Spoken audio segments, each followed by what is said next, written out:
দিয়েছিলাম, আমি তো এর থেকে বেশি কিছু করিনি। আপনি মসজিদে নামাজ পড়তে যাচ্ছেন, ইবলিস শয়তান আপনার পাঞ্জাবি টেনে ধরে রাখে নাকি? রাখে? আপনি মসজিদে নামাজ পড়তে যাচ্ছেন, ইবলিস শয়তান আপনার জামা টেনে রাখে নাকি? যায়েন না নাকি? ইবলিস শয়তান আপনার হাত ধরে আপনাকে জোর করে পথভ্রষ্টতায় পতিত করে, বিষয়টা এমন না, আপনাকে ধোঁকা দেয় মাত্র। তো ইবলিস বলবে, আল্লাহ আমার কাজ ছিল ধোঁকা দেয়া, আমি ধোঁকা দিয়েছিলাম, বান্দা গোমরা হয়েছে, দোষ আমার। কি করে হয়? দোষ তো তার। ইবলিস শয়তান বলবে, আল্লাহ আমি যেমন দোষী, তোমার বান্দাও কিন্তু দোষী, আমার দোহাই দিয়ে আজকে জাহান্নাম থেকে বাঁচতে চাই। এই সময় আল্লাহ বলবে, লা তাখতাসিমু লাদাইয়া ওয়া ক্বাদ কদ্দামতু ইলাইকুম বিল ওয়াঈদ। আল্লাহ বলবে, তোমরা আমার সামনে ঝগড়া করো না, আমার সামনে বাকবিতণ্ডা করো না। আমি দুনিয়াতে তোমাদেরকে বলে দিয়েছিলাম কোনটা জান্নাতের রাস্তা, কোনটা জাহান্নামের রাস্তা। ইবলিস শয়তান তোমাকে ধোঁকা দিয়েছিল, এতে আমার দোষ কি? আমি তো বলেই দিয়েছিলাম কোনটা জান্নাতের রাস্তা, কোনটা জাহান্নামের রাস্তা। এখন আমার সামনে তর্কাতর্কি করে কোনো লাভ হবে না, তোমরা উভয় জাহান্নামে যাও। মা ইউবাদদালুল কওলু লাদাইয়া ওয়া মা আনা বিযাল্লামিল লিল আবিদ। সূরা কফ 26 নম্বর পারা 18 নম্বর পৃষ্ঠা 2 নম্বর রুকুর 29 নম্বর আয়াত। মহান আল্লাহ বলছেন, আমার কাছে কোনো কথার পরিবর্তন নেই, আমি আল্লাহ যেটা তোমাদেরকে দুনিয়াতে বলেছিলাম সেটাই আমি আল্লাহ করব। আজকে জাহান্নামে যাও, আমার সামনে তর্ক করে লাভ হবে না। এইভাবে আল্লাহ দূর দূর করে তাড়িয়ে দেবে। জাহান্নামে যেতে হবে। বলেন, জাহান্নামে যাবেন? জাহান্নামে যেতে চান কে কে? দেখি হাত তোলেন দেখি। কেউ আছেন? কেউ যাবে না জাহান্নামে, কেউ যেতে চায় না।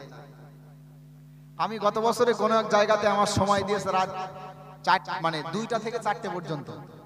আমি বললাম যে কে কে জাহান্নামে যাবেন হাত তোলেন দেখি। অনেকে হাত তুলেছে, মানে ঘুমির ঘরে, বুঝলেন, ইচ্ছা করে না।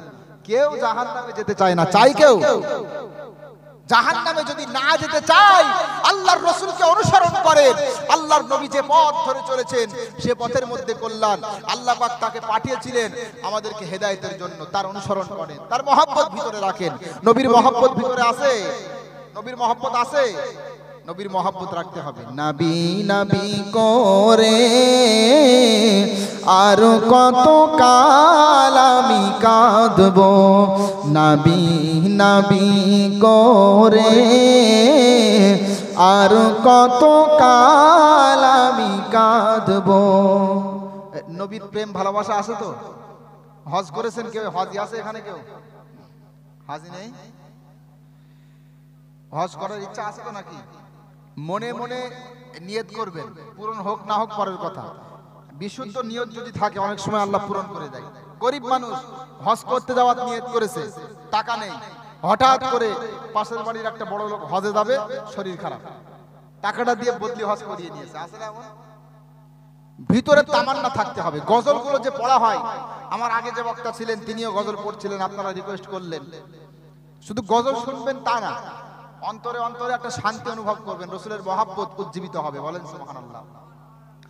আপন নয়নে কবে জানি, আপন নয়নে কবে জানি মোর নবীকে আমি দেখব,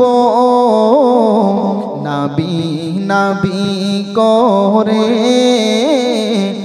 আর কত কাল আমি কাঁদবো,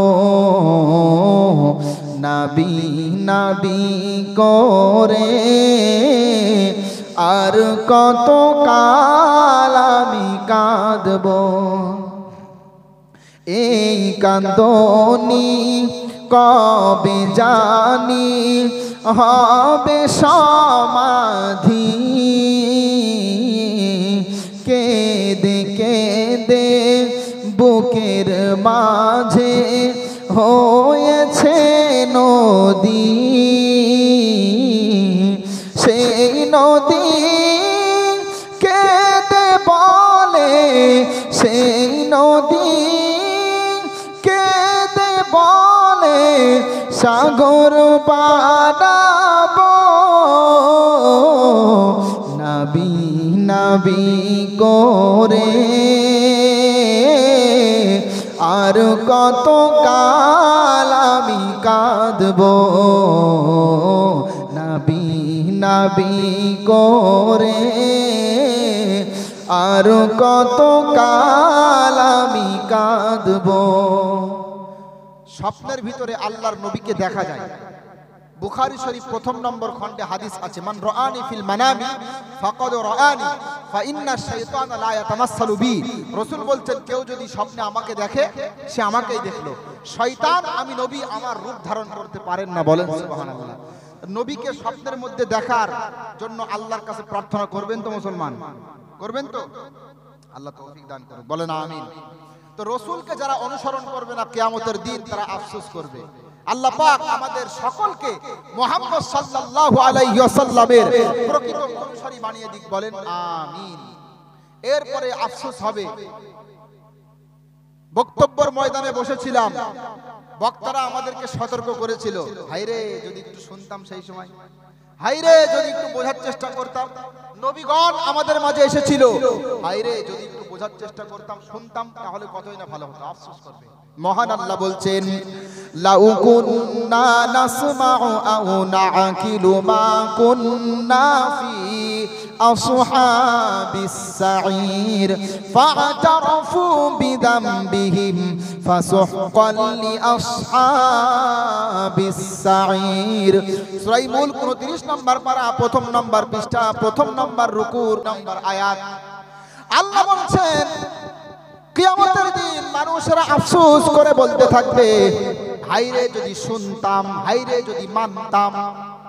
আমরা যদি শুনতাম, বোঝার চেষ্টা করতাম, মানার চেষ্টা করতাম, তাহলে আজকে এই ভয়ঙ্কর পরিস্থিতির সম্মুখীন হতে হতো না।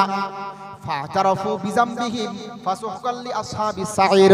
আল্লাহ বলছেন, সেদিন মানুষ গুনাহের কারণে লজ্জিত হবে এবং গুনাহের ব্যাপারটা স্বীকার করবে, কিন্তু সেদিন এই গুনাহের ব্যাপারটা স্বীকার করেও কোনো লাভ হবে না। এবার আপনারা বলেন, এই যে কয়েকটা স্টেপে আমি বললাম আমাদের আফসোস করতে হবে, এই আফসোসের যে পর্যায়গুলো রয়েছে এ সম্পর্কে আমাদের সতর্ক থাকার দরকার আছে না নেই? আছে না? থাকবেন তো? তাহলে কি বললাম, মৃত্যুর সময় আফসোস হবে, সতর্ক থাকবেন তো? কিয়ামতের দিন আফসোস, আমলনামা দেখে আফসোস, আমলনামা বাম হাতে দিলে আফসোস, শয়তানের অনুসরণ করার কারণে আফসোস, মুহাম্মদ সাল্লাল্লাহু আলাইহি ওয়াসাল্লামের তরিকা অবলম্বন করে না চলার কারণে আফসোস। এই সকল আফসোস থেকে আল্লাহ আমাদেরকে বাঁচিয়ে নিন। এবার আমি আপনাদের সামনে বলবো, এ সকল আফসোস থেকে বাঁচতে গেলে আপনাকে 5 ওয়াক্তের নামাজ পড়তেই হবে। এই নামাজ নিয়ে আলোচনা শেষে আমি মনে করি কিছু অবশ্যই বলা দরকার, কারণ নামাজ এমন একটা ইবাদত, যার কাছে নামাজ নেই তার কাছে কিছুই নেই, ঠিক না? আপনাদের সমাজে কি বেনামাজি আছে? মুসলমান আছে? বেনামাজি আছে? বেশি না কম? বেনামাজি বেশি। আমাদের মুসলিমদের ভিতরে আমরা দুইটা গ্রুপ আছে, একটা হলো সংখ্যাগরিষ্ঠ, এরা হলো বেনামাজি, আর একটা সংখ্যালঘু সম্প্রদায়। আমরা যারা মুসলিমের মধ্যে সংখ্যালঘু, আমরা হলাম নামাজি, ঠিক না? আরে মুসলমান নামাজের কথা বললে আজকে পড়তে চাই না, নামাজের কথা বললে পড়ে না, শুধু বলবে পড়বানি, পড়বো, বলে না। নামাজ যারা পড়েন না, বিভিন্ন বক্তারা তাদের সম্পর্কে বিভিন্ন কথা বলে থাকে, আমি বিস্তারিত বলবো না। নামাজ যারা পড়ে না তাদের সম্পর্কে সংক্ষিপ্ত বলতে চাই, যারা নামাজ আদায় করে না এরা মরতে দেরি, বিনা হিসাবে এরা জান্নাতে যাবে। কোথায় যাবে? কথা ভুল বললাম নাকি? এই যারা বেনামাজি মৃত্যুর পরে কোথায় যাবে? ভয় লাগছে বলতে? মহান আল্লাহ বলছেন, ফি জান্নাতি ইয়াতাসাআলুনা আনিল মুজরিমিন মা সালাকাকুম ফি সাকার ক্বালু লাম নাকু মিনাল মুসাল্লিনা ওয়া লাম নাকু নুতঈমুল মিসকিন। সূরা মুদ্দাসসির 29 নম্বর পারা, 18 নম্বর পৃষ্ঠা, 2 নম্বর রুকু, 41, 42, 43 নম্বর আয়াত। আল্লাহ বলছেন জান্নাতীরা জাহান্নামীদেরকে জিজ্ঞাসা করবে, ভালো করে শোনেন। আল্লাহ বলছে জান্নাতীরা জাহান্নামীদেরকে জিজ্ঞাসা করবে, কেন তোমরা জাহান্নামে আসলে? তখন তারা উত্তর দিয়ে বলবে, লাম নাকু মিনাল মুসাল্লিন, আমরা দুনিয়াতে নামাজ পড়তাম না, এই কারণে জাহান্নামে এসেছি। তাহলে নামাজ না পড়লে জাহান্নাম কথা কার? কথা বলেন না কেন, কথা কার? আল্লাহর। এখন এই আয়াত শোনার পরেও মুসলমান যারা আছে তারা একবারের জন্য বলবে না নামাজ পড়বো না, বলে পড়বো। কি বলে বলেন? পড়বো, অবশ্যই পড়বো, কিন্তু ভবিষ্যৎ তো আমার আপনার হাতে না। ভবিষ্যৎ যেহেতু আমার আপনার হাতে না, নামাজ পড়বো, পড়বানি, ভালো হবো, এই কথা বলা সাজে? এই গ্রামে অনেক কবরবাসী এমন রয়েছে, এই গ্রামে অনেক কবরবাসী এমন আছে যাদের ওয়াদা ছিল আগামী শুক্রবার থেকে নামাজ পড়বো, কিন্তু শুক্রবার আসার আগেই বিদায় নিয়েছে। আছে না নেই? ভালোবেসে বলছি, আমি অন্যান্য বক্তাদের মতো আপনাদেরকে বিশাল হাসিয়ে আসর জমিয়ে চলে যাব, বিরাট এরকম। কোরআন সুন্নাহর আলোকে কিছু কথা বলবো হেদায়েতের জন্য। আমার জনপ্রিয়তা প্রয়োজন নেই, হেদায়েত চাই মানুষের। বলেন, ভবিষ্যতে নামাজ পড়বো, এই কথা আসলে কি কোনো বুদ্ধিমান বলতে পারে? এরপরে আমাদের সমাজে যারা নামাজ আদায় করে না তাদের দ্বিতীয় নাম্বার অজুহাত, আগে ভালো হই এরপরে নামাজ পড়বো। এখন আমি সুদের সাথে সম্পর্ক রাখি, এখন আমি ঘুষের সাথে সম্পর্ক রাখি, এখন আমি হারাম কাজের সাথে সম্পর্ক রাখি, বলে না? আচ্ছা, সুদ ঘুষ এগুলো আপনাদের সমাজে আছে? সুদখোর আছে? মহিলা সমিতি চলে এখানে? মহিলা সমিতি আছে নাকি? অনেক কিছু আছে। সুদ ঘুষ এর সাথে ইসলামের কোনো সম্পর্ক নেই। মহান আল্লাহ বলছেন, ইয়া আইয়ুহাল্লাযীনা আমানু কুলু মিন তাইয়্যিবাতি মা রাযাকনাকুম ওয়াশকুরু লিল্লাহি ইন কুনতুম ইয়্যাহু তা'বুদুন। আল্লাহ বলছেন, ওহে যারা ঈমানের দাবি করো, তোমরা শোনো, তোমরা আল্লাহর দেয়া পবিত্র রিজিক হতে ভক্ষণ করো, হারাম খাদ্য খেও না। কার কথা? আমাদের সমাজের মানুষ বোঝে না। আরে হালাল হোক হারাম হোক দেখার দরকার নেই, হারাম পন্থা অবলম্বন করে টাকা উপার্জন করে, আছে না? আছে। হারাম হালাল দেখার দরকার নেই, টাকা লাগবে। টাকা কি লাগবে বলেন? টাকা লাগবে, কারণ টাকা ছাড়া দুনিয়াটা কি ফাঁকা। একটা গজল শুনেছিলাম, কলরবের গজল। কলরবের সাথে সম্পর্ক ভালো ছিল আমার, যখন ওখানে পড়তাম যেতাম। চেনেন তো কলরব শিল্পী সংগঠন? জানেন না আপনারা? যারা গজল শোনে না তারা কি জানবে? তো একটা গজল শুনেছিলাম তাদের টাকা নিয়ে। গজলটা বাস্তবসম্মত গজল, আপনাদের সামনে বলছি, দেখেন মিলে যাবে বাস্তবসম্মত।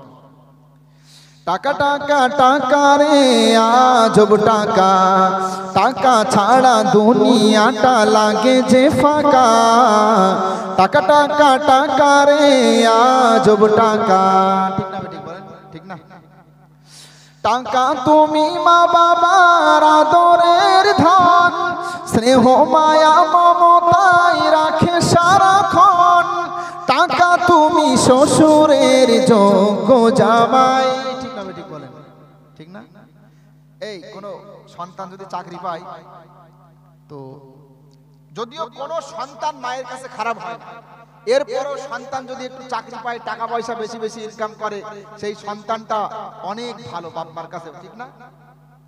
সন্তানটা আমার যোগ্য। তাই তো কবি বলছেন, টাকা তুমি মা বাবার আদরের ধন, স্নেহ মায়া মমতাই রাখে সারাক্ষণ। টাকা তুমি শ্বশুরের যোগ্য জামাই, শালা আর শালীদের প্রিয় দুলা ভাই। ঠিক না? জামাইটা যদি টাকাওয়ালা হয়, সরকারি চাকরিজীবী, সে বেনামাজি নাকি নামাজি, পবিত্র নাকি অপবিত্র, রসুলকে মানে নাকি মানে না, কিছুই দেখবে না। টাকা আছে মানে ইনি একজন কি বলেন? যোগ্য জামাই। এটা ঘটছে না বলেন? আজকে বিবাহের ক্ষেত্রে আমাদের সমাজে চামড়া দেখা হয় আর ধন সম্পদ টাকা পয়সা দেখা হয়, ঠিক না?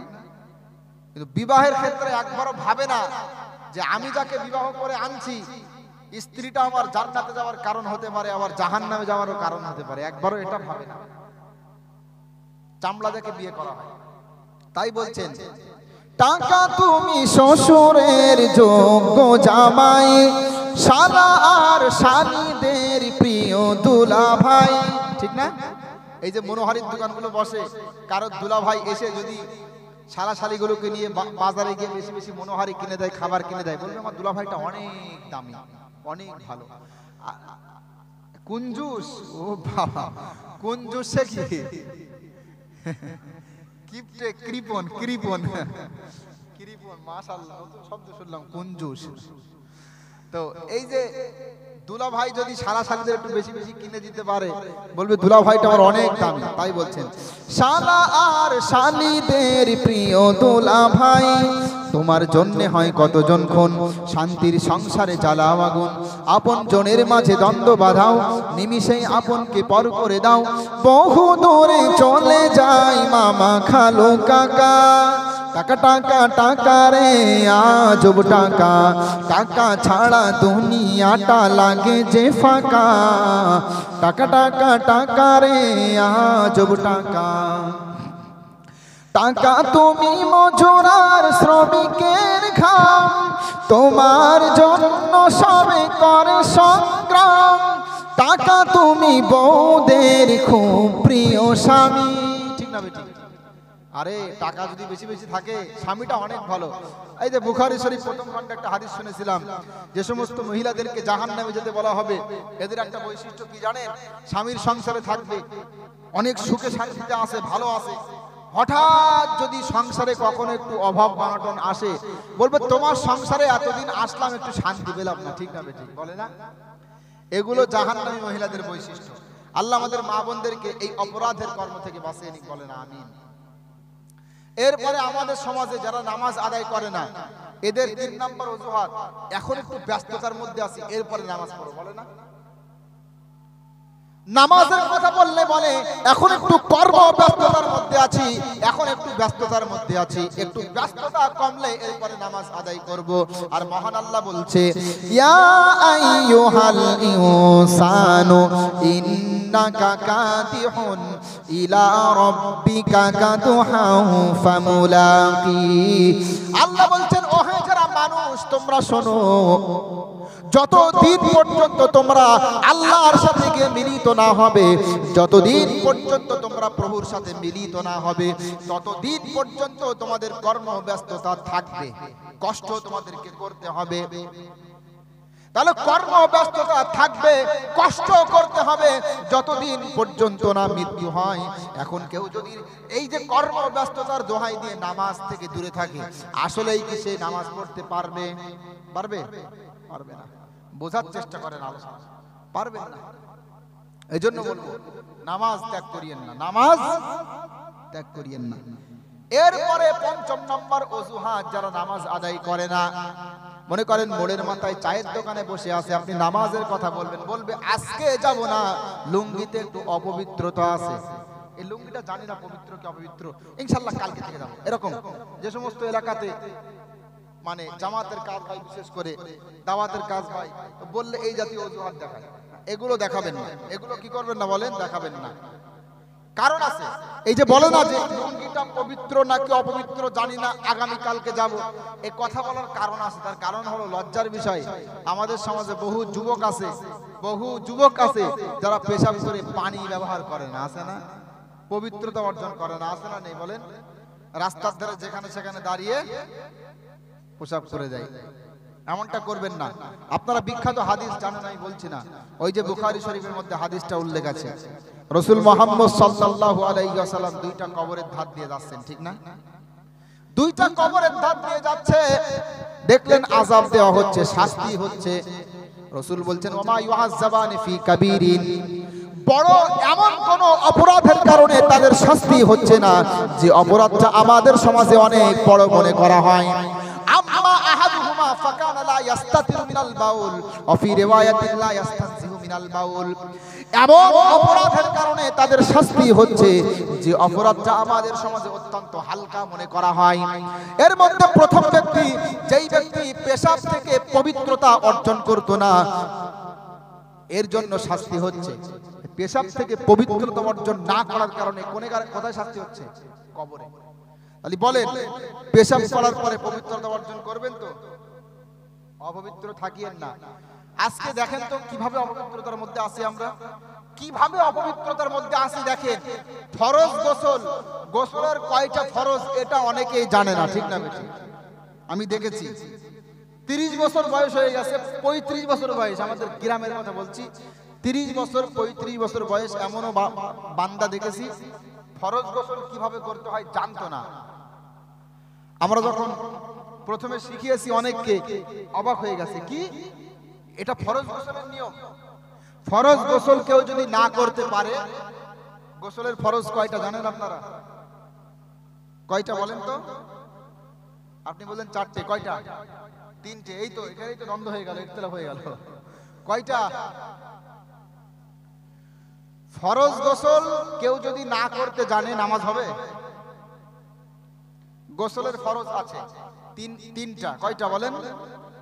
মুখ ভরে কুলি করা, গড়গড়া সহিত 3 বার কুলি করবেন, নাকের নরম মাংস পর্যন্ত পানি পৌঁছাবেন, মাথা থেকে পা পর্যন্ত পুরো শরীরটা এমন ভাবে ধৌত করবেন যেন একটা লোম পরিমাণ শুষ্ক না থাকে, লোম পরিমাণ জায়গা শুষ্ক না থাকে।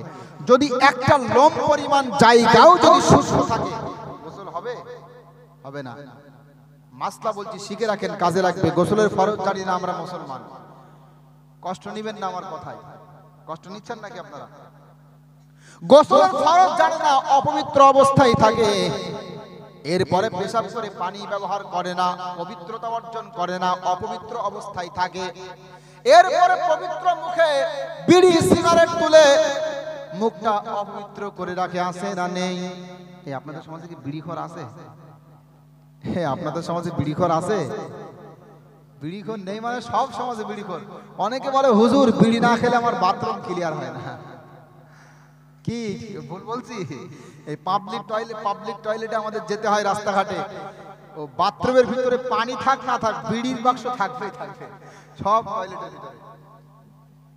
এত বেশি বিড়ি ভক্ত আছে আমাদের সমাজে, কিছু কিছু মানুষ তো এত বেশি বিড়ি ভক্ত, কোন এক বক্তা ওয়াজ করতে করতে বলছে জান্নাতের মধ্যে অমুক ফল থাকবে, জান্নাতের মধ্যে তমুক ফল থাকবে। এখন সামনে বসেছিল একজন বিড়িখোর, সে মনে মনে চিন্তা করছে, হায় রে আল্লাহ, আমাকে যদি 2 বেলা খাবার না দেওয়া হয় তাও আমি থাকতে পারবো, কিন্তু বিড়ি ছাড়া থাকতে পারবো না। হুজুর জান্নাতের মধ্যে কি বিড়ি থাকবে? জান্নাতের মধ্যে কি বিড়ি থাকবে? তখন হুজুরও ছিল পাকা, বুঝলেন, বলছে হ্যাঁ অবশ্যই থাকবে, জান্নাতের মধ্যে সব নিয়ামত থাকে, জান্নাতের মধ্যে বিড়িও থাকবে, তবে জান্নাতের মধ্যে যে আগুন নেই, এই বিড়ি ধরাতে গেলে তোমাকে জাহান্নাম থেকে ধরিয়ে আনা লাগবে। কথা কি খারাপ বলেছে নাকি? আরে মুসলমান, মাতৃগর্ভে বাচ্চার খাবার হয় মায়ের নাপাক রক্ত, ঠিক না? এই খাবারটা আল্লাহ চাইলে মুখ দিয়ে খাওয়াতে পারতো, এটা কিন্তু আল্লাহ করেননি। এই খাবারটা আল্লাহ নাভির মাধ্যমে খাইয়েছেন। কিসের মাধ্যমে বলেন? নাভির মাধ্যমে। এখান থেকে শিক্ষা দিল বান্দা, এই মুখটা হলো পবিত্র, এই মুখটা তোমরা অপবিত্র করো না, এই মুখটা হলো পবিত্র, এটা তোমরা অপবিত্র করো না। এখান থেকে আল্লাহর নাম উচ্চারিত হবে। আর আজকে মুসলমান দুনিয়াতে আসার পরে বিড়ি টেনে টেনে টেনে টেনে ঠোঁটটা কালো করে ফেলেছে, আছে না নেই? এই তার মানে এই না যে যার ঠোঁট কালো সে বিড়ি খায়, আমি বলছি না এটা, কিন্তু এটা হতে পারে, এটা হতে পারে, স্বাভাবিক বিষয়। ধূমপান ইসলাম সমর্থন করে না। বিড়ি সিগারেট থেকে বাঁচার চেষ্টা করবেন। আমি হিসাব করেছিলাম, আমাদের বাড়ির পাশে একজন বিড়ি খায় 2 বান্ডেল করে, তো আমি হিসাব করলাম 2 বান্ডেল বিড়ির দাম 20 টাকা। তা 2 বান্ডেল বিড়ির দাম যদি 20 টাকা হয়, আচ্ছা তাহলে মাসে কয় টাকা হয়? 600 টাকা। এইভাবে হিসাব করলাম যে ও 40 বছর বিড়ি খায় কম করে, তো 40 বছর যে বিড়ি খায়, হিসাব করে দেখা গেল যে 2-5 তলা বিল্ডিং তৈরি হয়ে যাবে, বুঝলেন? আচ্ছা বিল্ডিং বাদ দিলাম, আজকে থেকে নিয়ত করে নেন বিল্ডিং দরকার নেই, আজকে থেকে জান্নাতে যাওয়ার আশায়, আল্লাহর মহব্বতে তার জন্য প্রাণ খুলে দোয়া করব, মুসাফির অবস্থায় থাকি। বিড়ি ছাড়বে, 1 বান্ডেল বিড়ি খেতেন 10 টাকা দাম, এই টাকাটা ঘটের মধ্যে আপনি রাখবেন, রাখতে রাখতে রাখতে রাখতে এই বিড়ির টাকায় আপনি অনেক টাকা এক জায়গায় করে উমরা হজ পালন করতে পারবেন ইনশাআল্লাহ, আল্লাহ চাইলে। পারবেন না? আমার মনে হয় পারবেন, যারা 25 বছর 30 বছর বয়স। আচ্ছা 25 বছরের 30 বছরের যুবক যুবতীরা বাদ দিলেও হবে না, অনেক যুবতী আছে লুকিয়ে লুকিয়ে খায়, অনেক মেয়েরাও খায় দেখেছি আমি। কি ভুল বলছি নাকি আমি? গুল খায় না? আচ্ছা গুল, সিগারেট, খৈনি, বিড়ি এগুলো যারা খান আজকে থেকে খাবেন না, ওই টাকাটা জমা করে রাখবেন, রেখে রেখে রেখে রেখে শেষ বয়সে গিয়ে দেখবেন উমরা হজের টাকা হয়ে গেছে। আপনি হজ করবেন, আল্লাহর কাছে গিয়ে বলবেন, আল্লাহ বিড়ি খেতে অনেক টাকা চলে যেত, কিন্তু সেগুলো একত্রিত করে তোমার বাইতুল্লাহতে এসেছি, আল্লাহ আমার গুনাহগুলো মাফ করে দাও। হাসির কথা না, ভালোর জন্যই বলছি। 20-30 টাকা করে বিড়ি সিগারেট চলে যায়। আর যারা সিগারেট পান করে, সিগারেট দাম কত করে এখন? সিগারেট কত করে? সিগারেট 7 থেকে 8 টাকা পিস। দিনে 2-3টা সিগারেট পান করে এমন ব্যক্তি আছে না? বেশি আছে না? এর থেকে বেশি প্যাকেট সিগারেটের প্যাকেট যদি একদিনই কেউ শেষ করে দেয় একটা, তাহলে ওই ব্যক্তির উমরা হজের টাকা জোগাড় করতে 10 বছরের সময় লাগবে। সুতরাং আজকে থেকে এগুলো বাদ দেন। রাজি আছেন তো? ইসলামের সাথে এর কোনো সম্পর্ক নেই। মাদক দ্রব্যের সাথে ইসলামের কোনো কি নেই বলেন? সম্পর্ক নেই। মদ পান করে সমাজে? আপনি এমন একটা প্রশ্ন করেছেন যে উত্তর দেওয়া সমস্যা।